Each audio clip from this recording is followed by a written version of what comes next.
Hey, we've got the crossover. Chev and myself, Coach Retzlaff. We are bridging formats. We are breaking ADPs, looking across best ball streets and the dynasty streets, how they relate, any discrepancies that we can take advantage of. I got a couple players tonight. Chev, you have a few as well. I'm excited for it. We'll just jump right in. I'm going to start off with Travis Hunter. Travis Hunter, 4-5 turn on Underdog, goes near George Pickens, who we may hear from later. Jalen Waddle, Zay Flowers, Calvin Ridley. FFPC for Travis Hunter goes round 6 at 63 overall, a minimum pick of 57, maximum 67. So significant value on FFPC for Travis Hunter. If you want value, this is a spot to go and get Travis Hunter. High stakes gamers not as keen on Hunter as the underdog market, which is very efficient itself. On FastDraft, go over to the Rabbit. Early round 5, Devonta Smith, DK Metcalf, Chuba Hubbard. In Dynasty, there's an argument that Hunter is the top wide receiver in this class over Tedero and McMillan. Hunter's ADP, though, across current best ball is inflated with the best value there on FFPC. Dynasty, it's A-OK to pay up into the 103, 106 range in the rookie drafts. But FFD, startup ADP, here's another one. 311 at 35 overall. Chev, what do you make of this? Where would you want to invest in Hunter based off of that information? So these prices to me just kind of signify a meme from a long yesteryear of my young or late 20s. The rent is too damn high. I can't spend it. I can't do it. Can't do it. Can't win with them. I'm combining memes here, but all that to say, I am firmly out on this price point. We're talking early round 5 on FastDraft. That's around Devonta Smith, DK Metcalf, and Chuba Hubbard. We're talking it's round 6 at 63 overall, going between 57 and 67. I just can't. I can't do it. I mean, even there. And then on Underdog, the 4-5 turn, we're talking about George Pickens. We're talking about Jalen Waddle, who just recently got a value bump. Found money in Jalen Waddle. I'm not even a Jalen Waddle guy, but I would take him over Travis Hunter for a 2025 return. Zay Flowers and Calvin Ridley. I would like all of the full-time receivers, please, and thank you. So I find myself very rarely clicking the button on Travis Hunter just because of the fact that this is too expensive, and I don't know how many snaps a game he's going to play at receiver. And I have guys who I like in that range that are going to be playing receiver quite often and quite well. So, yeah, give me any other player in that range on all of the platforms that we just talked about as opposed to Mr. Travis Hunter. And I love Travis Hunter. I'm playing it very safe, very reserved in 2025. I'm fine being late to this party because if I'm wrong, then I have a chance maybe to arbitrage and get in at a different price point. Even if the price goes up, it's not going to go up to where it should. If it goes down, I'll be more comfortable and be more in. So, yeah, I just can't play. The rent's too damn high. I can't pay it right now. I'm out on Travis Hunter. Well, we recently heard Travis Kelce discuss how he thinks that NFL teams are going to attack Travis Hunter when he's on defense. Just do burner routes. Hey, have Alec Pierce try and, dust him, or Adonai Mitchell, anybody, whoever it is matched up, whoever the wide receiver 1 ends up being. And sometimes it may be the 2. It just depends on how things are stacked up. We shall see. But this is a price point where it is way too high. Travis Hunter, somebody I'm just more keen and confident in getting in the rookie drafts, having him versus paying him up in the redraft. I almost think long form, we're learning the lesson of overpaying on Marvin Harrison Jr. last year at the 1-2 turn, whereas Marvin Harrison, had he gone round 7 through 10, maybe we see, okay, there's some paid off value because we didn't have the expectations set that high. But Travis Hunter, it still seems pretty high, but it's a couple rounds difference later that I'll sprinkle in a few picks here, but to your point, all the players that we mentioned, I'm much more bullish on for them. So great read on that. There you have it on Travis Hunter. Take that for what it's worth on the crossover. And speaking of crossing over to another player who's in similar ADP range, on Underdog, George Pickens. What do you got? So George Pickens, we're talking about the recently traded contract year George Pickens, and I've been a big George Pickens guy, and I was finally ready to slam the door shut. Hey, this guy's just not going to figure it out. He's never going to put it together. I'm never going to get what I need from him as a talent that is one of the most unique talents in the NFL. I'm just never going to get what I need. And then he steps into a role that is tailor made for him, that an offense that has been lacking since the release of Michael Gallup, post 2022 or whatever it was, the ghost of Michael Gallup. So I would like to point to where he's at currently. If we're talking about his ADP on Underdog, pick 50, the fifth round, the beginning of the fifth round, going around the aforementioned Travis Hunter and Cortland Sutton. I want the upside shot on on George Pickens right there. We're talking about him in a role that is perfectly tailored and catered to him. I think that he's definitely going to outperform his ADP currently. Michael Gallup was 15 points a game during his peak. I think George Pickens is the 99 overall version. So let's take it to another platform. Let's go to FFPC, currently pick 70, going off the board, one pick after Jalen Waddle, who's moved up 18 spots in ADP since the trade of Jonnu Smith, and going one pick before Chris Olave at pick 70. He's at pick 70. Jalen Waddle's at 69. Chris Olave is at 71. So big fan of the price point there. I think that we're in line for a top 20 season for George Pickens. So just more confirmation bias for me. Now we move on to FastDraft, the Rabbit. He's pick 50. He's pick 57 in the Rabbit. Going around Calvin Ridley and Joe Mixon. I gotta be in on that. I want the upside of George Pickens.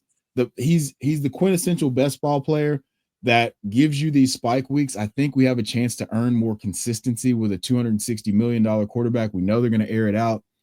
I love this price point. I have to take George Pickens over his neighbors again. So yeah, that's 3 for 3. Now let's finish it off. Dynasty, wide receiver 30. Okay. 7-8 off the board, going between Chuba Hubbard and DK Metcalf. Now now it's a little tricky. I am a big fan of Chuba Hubbard. I do think that he is going to move. He was a workhorse last year. He's going to be a workhorse again this year. So it depends on roster construction here, whether or not I would be in or out on George Pickens.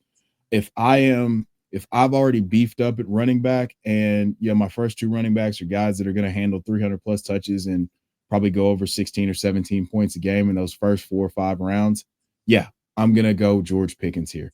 If I'm a little bit thin and I started off heavy wide receiver, or it's a start 2 wide receiver league, I'm going to go Chuba Hubbard here just because the running back depth would be a little bit more valuable. And I have to split the decision here, and I have to take George Pickens over DK Metcalf, who replaced him in Pittsburgh. I just think the passing volume in Dallas is going to lend it. The passing volume and the play caller, and maybe even the quarterback play at this point, is going to be superior with George Pickens on the Dallas Cowboys to what DK Metcalf will have. So I'm splitting hairs here. I'm taking Chuba Hubbard in some formats, in some scenarios, and I will unequivocally take George Pickens over DK Metcalf in Dynasty. I'll click that button every single time if they're available. There's no splitting it. There's no splitting the aces here. There's no splitting.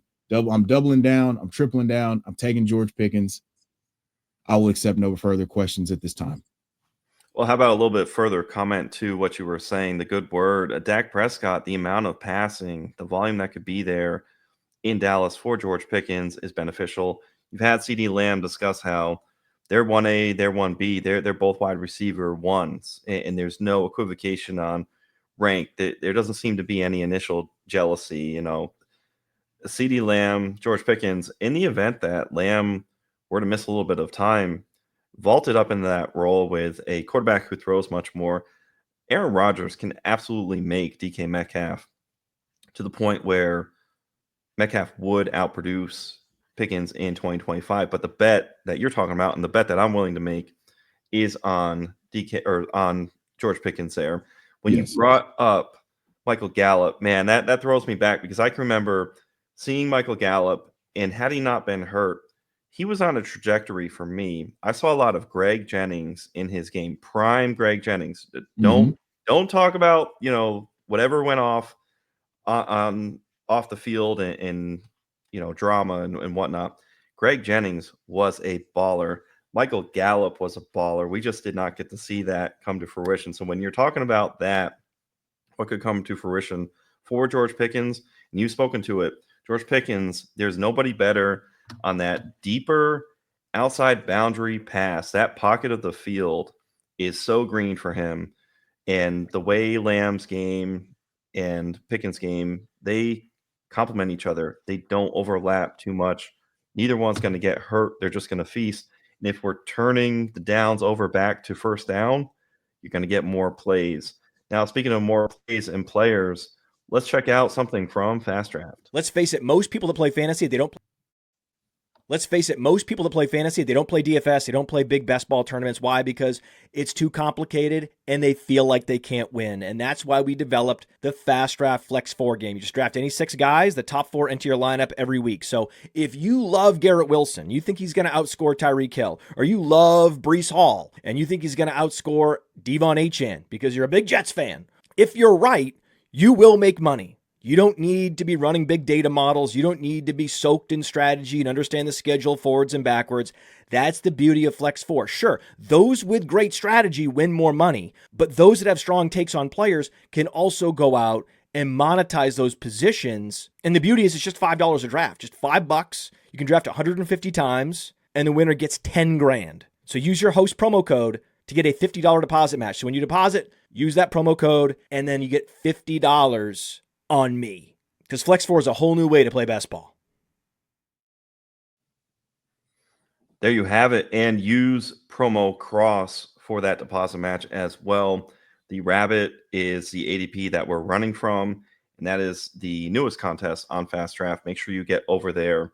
And speaking of some players crossing over, AJ Brown on Underdog, 17th overall, middle of round 2.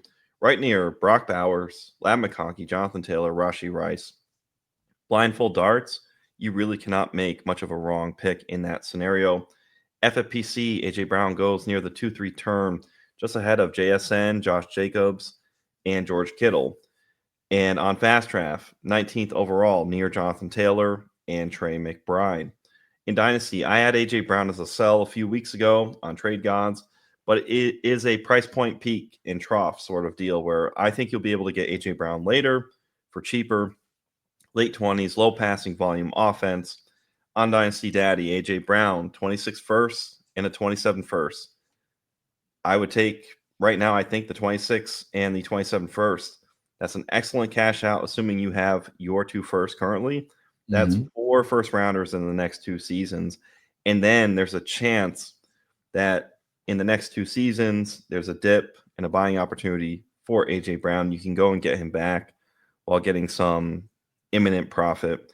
On FFD, startup ADP 37 overall at the 312.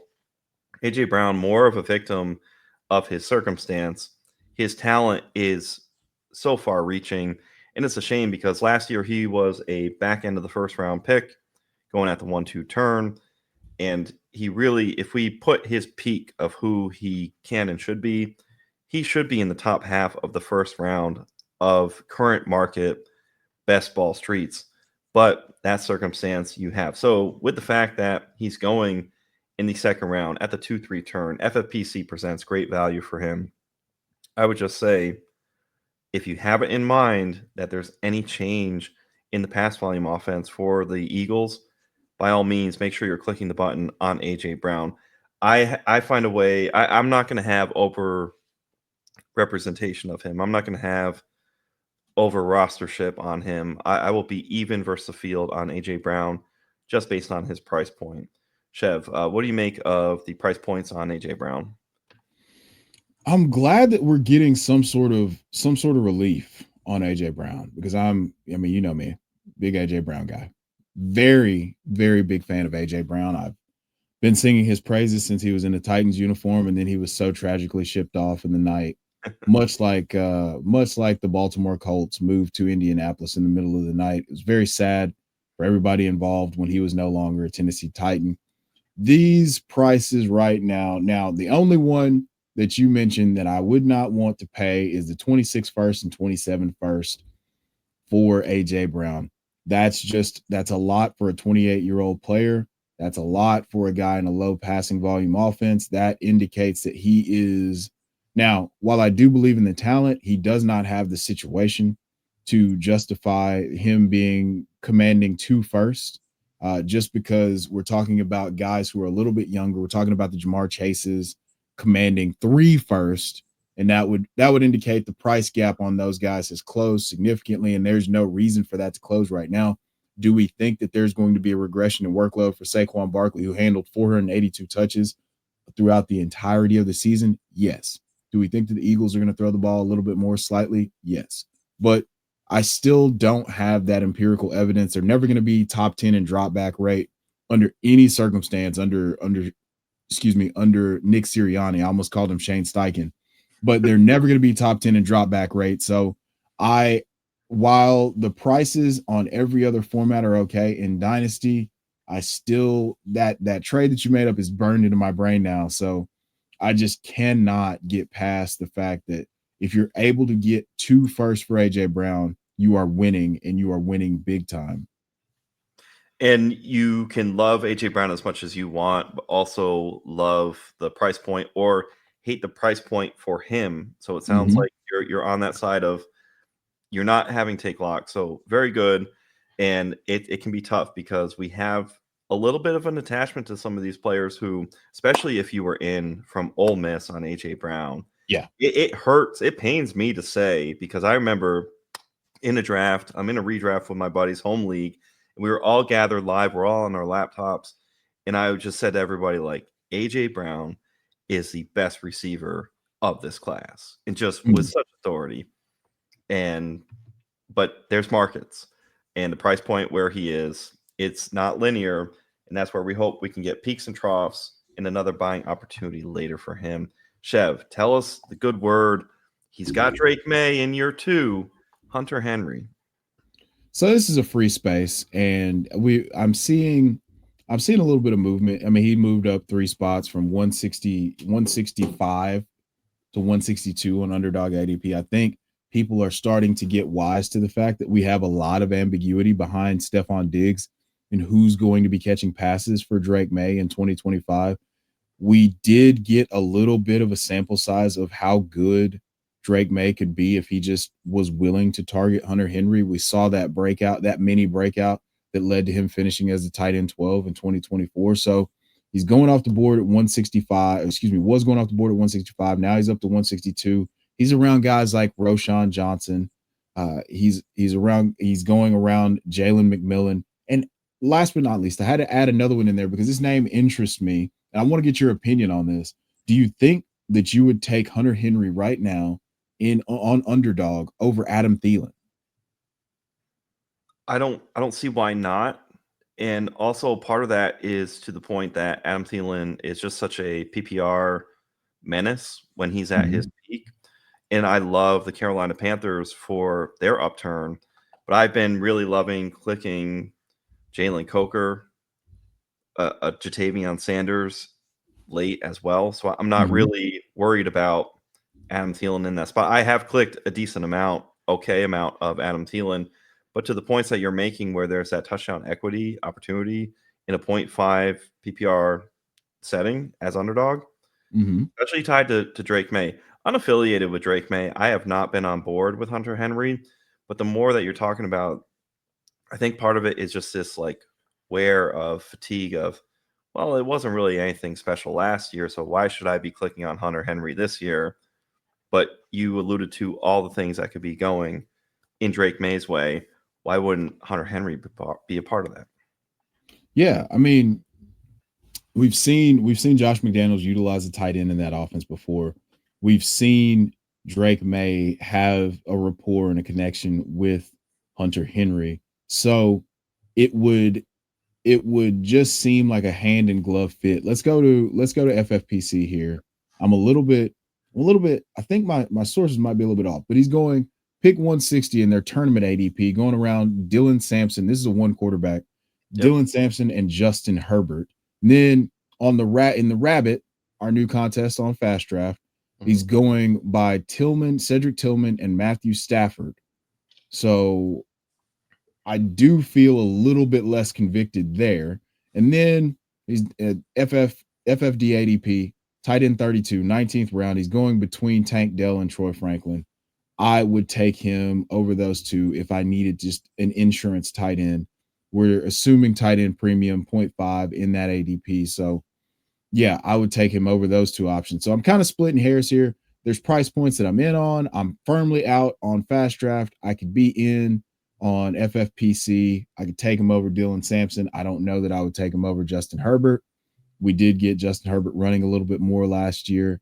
So I'm just not I'm not sold on this, but I wanted to talk about him because he's a player that's gaining quite a bit of steam as a late round tight end. Andrew Cooper, friend of the brand, speaks about yin and yang tight end. This would be the perfect yang tight end if you went yin with a guy that was a little bit more boom bust earlier in your drafts. Like say you grabbed a guy like, I don't know, Tucker Kraft.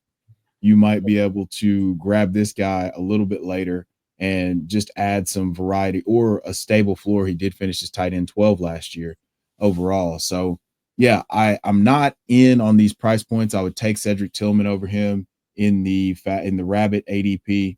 I'm comfortable clicking the button in, the FFD ADP. I just don't know. And then FFPC, I would take Herbert, and Underdog. Yeah, I'll click the button. I'll click the button on Hunter Henry here. Well, also what's crazy is we have a tight end who is plummeting in a lot of these ranges in near ADP. Pat Fryermuth, post Jonnu Smith trade, has fallen 3 rounds on Underdog. So Hunter Henry just kind of pops out a little bit easier as well. So there's a 1-for-1 swap where you still have Hunter Henry who has that stability. And I think because there isn't just necessarily a path to that ceiling for Hunter Henry, like a McBride, Kittle, Bowers, that we're not talking ourselves into it as much. But this late, based on team build and flexibility, Hunter Henry presents great opportunity. And in all those players that you laid out, most common theme that I found was, how is my team built right now? If I have something that, goes well, hey, Ladd McConkey, I'm definitely clicking Justin Herbert. Have Trey Harris, I'm going to get Justin Herbert. Yes. But then to your point, if you've got some Drake May and you've waited on tight end, or you have that yin-yang strategy where you've got somebody who you consider elite to a degree, you can go and complement with some safety and some Hunter Henry. So I love that a lot. And we try and win on the margins. Everything isn't simply, hey, is it BTJ or Amon-Ra St. Brown near the 1-2 turn? These are some different decisions. This is a deep cut, so I really like what you did there. I'm going to go to my favorite one. This is kind of he's my final one for the week, but I'm really excited about Jauan Jennings. Underdog, early round 6, just ahead of RJ Harvey, Jordan Addison, Travion Henderson, Joe Burrow. For all those people trying to get the Bengals mega stack, that's right around in round 6 where Joe Burrow goes. Sometimes he gets pushed down just a little bit. On FFPC, Jennings goes 72 at the 6-7 turn. FFPC represents the best value. So there's a big gap between FFPC and Underdog. And then FastDraft, he goes, Jauan Jennings, at the 6-3, right near Jalen Waddle, Rome Odunze, and Sam Laporta. I think it's a little bit tough with how much we love second-year Rome Odunze. Love Jalen Waddle for the bump that he got. But there's so much to be said for Jauan Jennings just being the top receiver available in this offense. In Dynasty, though, this is where it gets even better for Jennings because it's a little ambiguous. Even though he's the most expensive receiver in these redraft formats, you can get Jennings for a 26 seconds. This is from Dynasty Daddy, a 26 second. You can get Jennings for Michael Pittman and a 26 third. You don't have to make some big stand in Dynasty to acquire him. So in the best ball streets, he's the highest priced 49ers wide receiver. In FFD startup, ADP wide receiver 54, 132 overall at the 11-12 term. This is the cheapest overall. So acquiring him in an established dynasty league, Jauan Jennings you want to get. In a startup, that's where you need to attack Jauan Jennings. I think a big part of that is people have this feeling that Jennings is the best receiver in 2025, but they don't have any long-term conviction beyond, let's say, maybe when Brandon Ayuk returns. And then you also have overhanging, it's a George Kittle show, and he's going to be really the 1A. So it's funny. There's this stand that Jauan Jennings could really take you places because of what this offense represents and the 49ers schedule. But this dynasty market, based on the startup ADP, kind of tells me that his redraft ADP is a little bit of a fugazi. You know, it's just not, doesn't seem real, as they would say in Donnie Brasco. Yeah. No, it is. This is the beauty of the show, because you get informed on, hey, if I want to make the pick on Jauan Jennings, it's gonna be a lot more expensive if I want to get him in any sort of redraft format, tournament format, whatever you want to do. But he's essentially mispriced in Dynasty.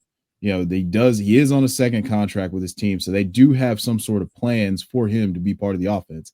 The 49ers faithful to the Bay guys all refer to him as third in Jauan. So that indicates that we know that he's going to be a very crucial part of their plans on guess what down. So I could get into this business at this price point in Dynasty. I don't think that I'm clicking the button. I'm not clicking the button in redraft, going ahead of RJ Harvey, Jordan Addison, Trevi. I can't get down with that. It's way too expensive. The rent, again, too damn high. I mean, now, would I click the button? Would I split the portfolio and click the button, some on Jalen Waddle and some on Jauan Jennings? Absolutely. No question about that. But I'm still taking Sam Laporta and Rome Odunze on FastDraft.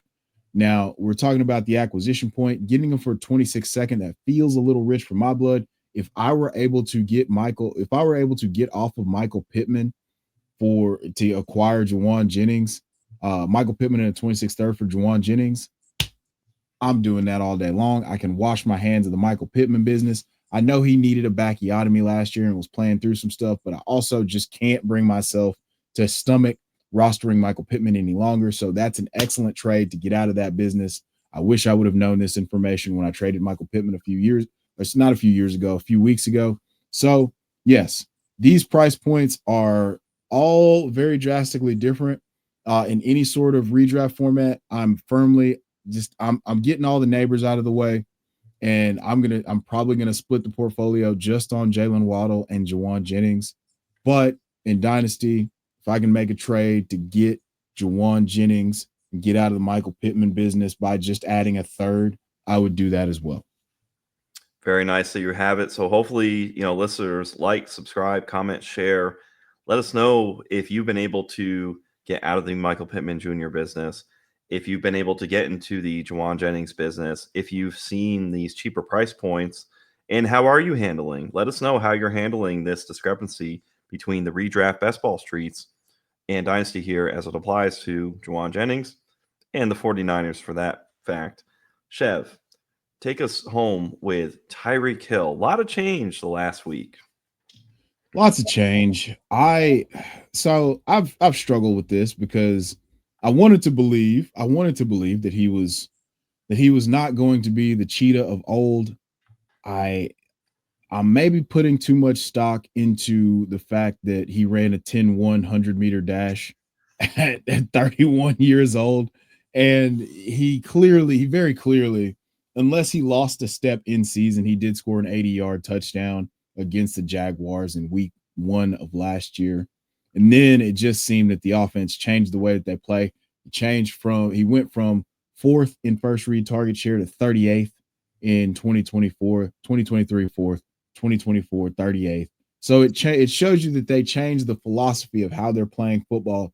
What trading Jonnu Smith indicates to me, and what has been indicated to the masses, is that they want to get more back into the $150+ million that they've invested into their wide receiver room in Jalen Waddle and Tyreek Hill. So we're talking about Tyreek Hill going off the board currently, Underdog, 23-9, basically pick 24. He's going between Rashee Rice and T. Higgins. Now, if I'm gonna middle very hard here, and I'm gonna say that I might, out of 3 drafts, I might click 3 different buttons on these guys here if they're all available. I just those are three of my guys. T. Higgins, wide receiver 3 in points per game in 2024. Yeah, Tyreek Hill had a very down year, played all 17, only amassed 959 yards, and it was the first time not recording 1,000 yards in like 6 seasons. So, one, I'm looking at the signal from the Dolphins saying that they want to get back to feeding the Legion of Zoom South, or whatever you want to call it, the Fast Fins, whatever they call themselves. I don't know, but I think they're going to get more back into manufacturing those touches and creating those short area targets for Tyreek Hill to catch and run, because he's one of the most dynamic players. And so if you want to win, you'll select Tyreek Hill, but also that in that current glut of players, I would split the portfolio 33% each way, 33.3334% each way. So moving on to FFPC, it looks like he's going off the board at pick 30 between Chase Brown and T. Higgins in their tournament. That is one quarterback. So again, we're talking about an elite workhorse running back. Now, I know whatever you believe about Chase Brown, I believe that Zach Taylor uses a workhorse. Chase Brown is that guy. The running Canuck, we got the catching Canuck. Now we got the running Canuck. I'm going to take Chase Brown in that volume over Tyreek Hill, even though we do believe that he's going to bounce back. And then T. Higgins, you just kind of you got to split your portfolio, because I think T. Higgins is going to be incredible there too. Now, fast draft, he's going off the board, pick 31 in the flex 4, pick 37 in the rabbit. Now, in the rabbit, he's going between Kyron Williams and Jalen Hurts. I find myself wanting to click the button on Tyreek Hill quite a bit there. I've been waiting on quarterback quite a bit this year. Jalen Hurts is the last bastion of the mobile quarterbacks that are highly priced. Wherever he falls in that 3, 4, 5 range, I'm fine with. So, but I find myself clicking the button on Tyreek Hill quite a bit. And then in Dynasty, FFD ADP, wide receiver 33, pick 7-12, going between Jerry Jeudy and Justin Fields. Now, that is super flex. So, being a big Justin Fields guy, I think that I'll probably click the button between he and Tyreek Hill quite a bit, just because I want the Konami code rushing upside that Justin Fields represents. And if I'm making a 1-year bet in Superflex, I can do that with a quarterback. And then if I see the writing on the wall, potentially get out of that business for a greater profit than I can with a 31-year-old wide receiver. But also, it depends on team construction. So I'm comfortable with all of these price points. My favorite price point might be the wide receiver 33, 7-12 off the board, considering that just a year ago, Tyreek Hill was firmly a 2nd or 3rd round pick coming off the board in any sort of startup because of the back-to-back 1,700-yard seasons. Let us not forget what he's capable of. So, yes. How do you feel about that? I'm right there with you, especially in the dynasty startup streets. If you can get Tyreek Hill in round 7, where you've exhausted all the young, youthful, hammer-like players, and especially in the Superflex, if you build quarterback, running back, there's this pocket of receivers where just based on age, their ADP is depressed so much. And if you're in this win now mentality in a first year of a startup, which you should really try and do that a little bit more frequently, just by the fact that dynasty leagues collapse cyclically, or they lose some thunder if you're not in with a real good group, go out and win immediately if you can.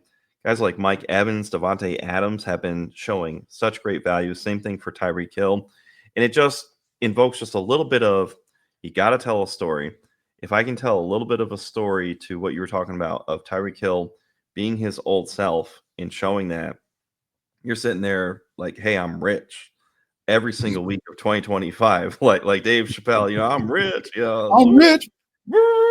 Yeah, like that's how you will feel, where it's just life is on easy mode. And you have to just think back to when you had Tyreek Hill in his prime just 2 years ago, printing money for you. Well, just try and tell yourself that story a little bit in this value that is a dynasty startup. So I'm right there with you. You're paying the price where it's prime and premium. Rashee Rice and T. Higgins at the 2-3 turn. You're hell bent. There's no wrong pick in that spot. You got to portfolio it up. But man, in dynasty, it gets less crowded, and you can take advantage of the age fear. And hey, maybe he's not there next year, but I have a hard time thinking if Tyreek Hill bounces back, has an electric year, that he doesn't play another year beyond that. So you can start talking into, well, if this guy is still in his prime, why wouldn't they keep going? Man's got a family to feed. He's got a very why not large play? family to Yeah. feed. If this was just a little dip, sign me up for some Yeah, Tyreek dude. Hill. That dude's got a Sprinter van full of kids. I don't think there's any way he's gonna retire anytime soon. Man, hey Chev, this is a great show. Crossover, Coach Retzlaff and Chev trying to bring you formats where we're breaking ADPs and finding the best price point. So let us know in the comments, what are some of the best values that you see across platforms, and where do you see some good discrepancies? So we will see you next week.